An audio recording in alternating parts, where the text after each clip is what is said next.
I'm Paul Perkins with the check of your ag weather. After slightly colder than normal highs in the low 40s this afternoon, approaching low pressure results in increasing clouds tomorrow and southerly winds, warming our highs into the upper 40s to the mid 50s. As the weakening area of low pressure moves east, there are slight chances of snow and rain across the west and central Wednesday through Wednesday evening. Any snow accumulations look to be light and should not cause any travel impacts. The accompanying cold front ushers in northwest wind gusts up to 25 Wednesday and cooler highs in the mid-30s to the low 40s for Wednesday through Friday. Over the weekend, another cold front drops most highs into the upper 20s to the mid-30s, while northwest Kansas can expect highs in the upper 30s. Saturday night, the coldest night of the next week, with overnight lows in the low to mid-teens. There are signs the colder temperatures won't last overly long. Nebraska and Kansas temperatures are likely to remain colder than normal this weekend through early next week before a trend of seasonal or near normal temperatures the middle of next week through December 8th. Little, if any, moisture is expected. Nebraska and Kansas precipitation this weekend through December 8th is indicated to be near normal to slightly below normal.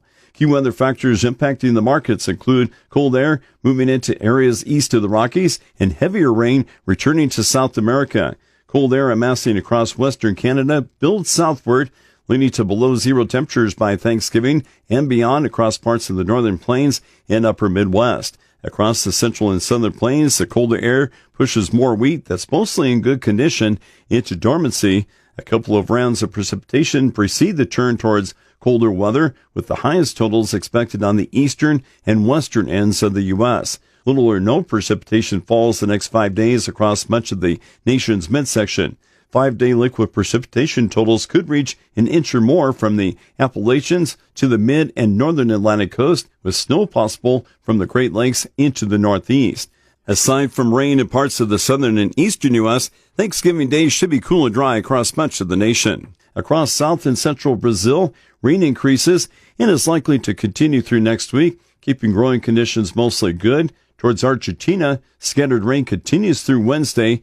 Rain becomes heavier over northern Argentina late this week through early next week. Some areas in central and south Argentina need more rain, with the growing threat of heat and dryness from a building La Nina later in the crop season. Overseas in Europe, rain today and tomorrow helps the dry southeastern areas while keeping soil moisture very high elsewhere.